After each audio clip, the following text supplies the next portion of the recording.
5 ways to save for retirement. 1. Super. Everybody knows about super, so that's its main advantage. Do they? They know they've got it, and if they're working, they know somebody somewhere is putting some secret amount of money in for them. So Is it a secret? it's not a secret, but it's a good forced savings for your average punter, especially for people that aren't necessarily engaged or maybe not quite on the path to setting their finances up well themselves. Super will happen. It's regular. It's, nearly 12% of your wages. It's going to be 12% from 1st of July. Plus it earns you money and it's there for your retirement, and you can't access it before you retire generally. So it has a lot of things going for it. So from 1st of July 2025, it goes up to 12%. 12% of your gross earnings. That has to go in. Your employer has to definitely put that in. Definitely. I'm definitely one of those people who really appreciates super but doesn't really think about it much. Yep. What should I think about with super? I think you need to look where your super is currently and say, do I understand my statement that I get from my super fund? Do I get the statement? Are you asking me? Because my answer is no. Yeah, so I think you've got to get it. And if you don't understand, ask the fund or ask a friend or ask an accountant or a financial, somebody that's financially savvy and say, have I put down who my beneficiaries are? That's as simple as saying, if I die, who will get my super? Do I know where it's invested? Does my fund have different options? Have I got life insurance cover in there? Could I have life insurance cover in there? There's a heap of things you can get and learn just by looking at your statement. That should be the thing you should do. Also, should I be looking into performance of supers so I can compare super funds? You can. It's a lot more transparent now between super funds is how they've gone. I do think you need to be careful. It's a bit like jumping out of the slow moving line at the supermarket thinking you'll jump in the fast lane, and then that one turns out to be a terrible lane. So I think with super funds, I do advise clients understand your fund's true performance and what you want before you would jump to another fund. So by all means compare, but you need to have a long-term viewpoint with super. Next steps? Read your super statement, understand where your super is, and then decide what you're going to do about it and what needs changing. We spoke with Warren, who's a superannuation expert, on a previous episode of Money, Faith and Finance. Go and find that in the vast back catalogue of Money, Faith and Finance. What are we up to? Season 8 virtually. now? We're season 8. Wow, that's like, we're almost rivaling the US version of The Office. Because I think I'll that went take to that. season 9. And I think if I can remember, Wasn't its best seasons though, the last seasons? No, yeah. in comparison, Money, Faith and Finance. We're getting better. My goodness me. We're like Jim and Pam, but not really. The early years. Number 2. Property. Property. Everybody understands property. We all live in a house or have owned a house or have rented a house. So property is becoming an increasingly expensive entry point for most people to investing. A house costs a lot to buy. Most people generally have to borrow a lot of money to buy a house. And in Australia, and especially in the capital cities, it's an expensive exercise to do. But traditionally, a lot of people have owned a house. A lot of my clients have traditionally had rental properties over time. So property is something that is widely understood, even if it's expensive to access. Downsides so you said it may be expensive to access. What are the downsides of the focus on property when it comes to my retirement plan? Yeah, I think the transaction costs to buy and sell property are quite high. So between, legal fees, stamp duty in most states when you buy a property, real estate costs when you sell it, it can be quite expensive to trade in and out of a property. It's also very lumpy. So most of my clients that have owned a rental property might hit retirement and say, I'd like a bit more income from it, but the only way to really get that is to either push up the rent a lot, which mightn't be realistic or fair, or to sell the rental property. So it's quite a lumpy, illiquid asset. It's not as flexible maybe as shares or other options. Is that a real word? Illiquid, yeah. Yep, definitely, yep. Is that it's the opposite of liquid, yeah. Is that how accountants talk at like drinks on a Friday night? Yeah, it's like, yeah. That's funny because of the drinks and the liquid. Thank you. I see what you did there. Thank you. Back to property. And Australia, it can seem as if this is not the case. We do love property, yeah. We don't always win on property either, right? No, it's very true. Look, people just think we buy property in Australia and it goes up in value. It does seem true because property's had a really good run, especially the last probably 20, 30 years. But depending on when you need to buy and sell it and what your personal circumstances are, whether you could sustain the loan and the holding costs of the property. I have seen clients lose on property. I've personally lost on holding a property. So there are real stories out there. It can happen. So. And also, do you think there's any point in our lives, age-wise and career-wise, where it is not wise to look to buy a property as you head towards retirement? Yeah, it is interesting. I've had a few clients probably change their housing close to retirement, but they haven't quite sorted out what their retirement's looking like. So they end up buying and selling within a few years. And in that short time frame, you sort of end up ripping up a bit of money. That's the technical term. Illiquid. Illiquid, yeah. So by the time they move, pay stamp duty, get somewhere and go, oh, actually, it's kids didn't make sense, maybe can't afford to live here, it's not what I thought it would be. And then they move again it's expensive to do that a few times too close to retirement. So I think the best time to buy a property is probably as early as you can. Then you've got the most amount of years in it. And also too, for someone that's borrowed, you've got the most amount of time to pay it off. Next steps? Next steps is, if you do want to get a house, is find out your borrowing capacity. And that's just a fancy way of saying, could I get a loan? If you've got some savings, what could I buy for that? What could I borrow? Number 3, ETFs. So ETFs is just a fancy way of saying, it's an acronym for exchange traded funds, I believe. And it's basically buying some shares, but you're buying a basket of shares. So somebody's already decided what's in that basket. And it might be shares in the Aussie share market, it might be shares in the US share market or European. It's basically for people like me who know nothing It's about geared stock market. 100% for Neville no cares like you that just want to know they've got some exposure but don't want to do the work. Neville no cares. I just thinking that, yeah. Do you often think of me in that way? No, Neville I don't. No It cares? came to me then, but it's feeling more apt by the second, yeah. So when Neville shows up, Yep. heading into the world of ETFs, what does Yep. Neville discover?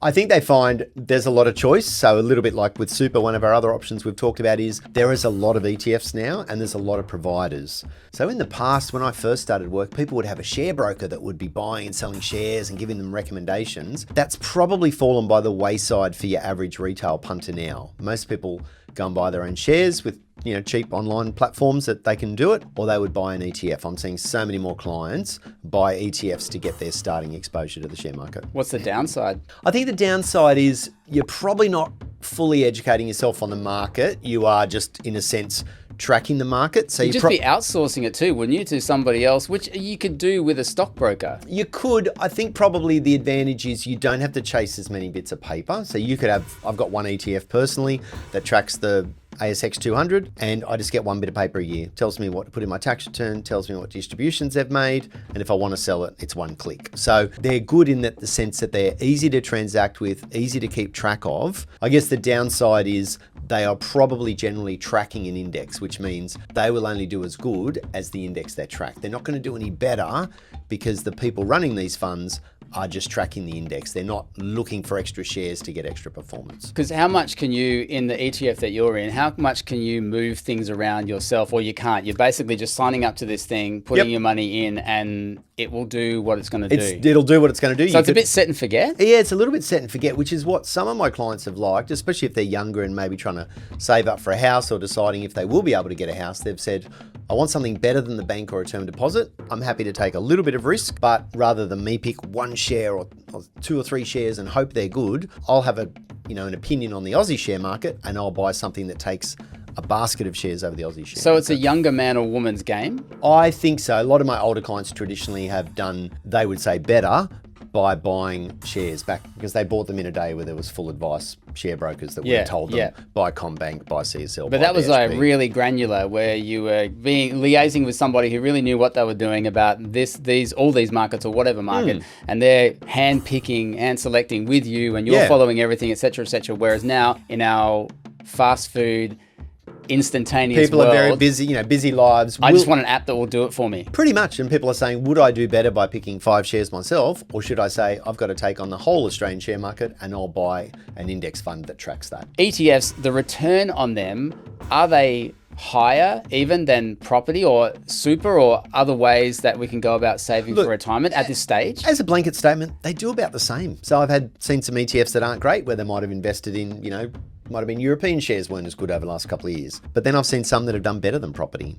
So probably the thing that holds ETFs back is they don't have the leverage. So leverage is another one of those fancy financial terms that's saying most people don't borrow to buy an ETF. So if I put $10,000 into an ETF and it went up 5%, that's a good return, but it's $500. But if I bought a property for $1 million that went up 5%, well, I've just made 50 grand. ETFs probably don't look as sexy because most people haven't borrowed to really go quite hard into them. Next steps on ETFs? Next steps is educate yourself. Most of these websites and providers will have fact sheets about all their individual ETFs they've got. Download them, have a read, ask a question. You will have a friend that's got an ETF, talk to them. Get educated about the ETF itself, not necessarily the granular level of what they're investing in. Yep, ask your friends their war stories and you can get into them at very low cost. So to be honest, the best lessons you learn with your own money is, I would say, pick an ETF, have a crack, buy some. I appreciate also that you said next step isn't to become younger. Because I know, well, I'm looking for achievable next steps.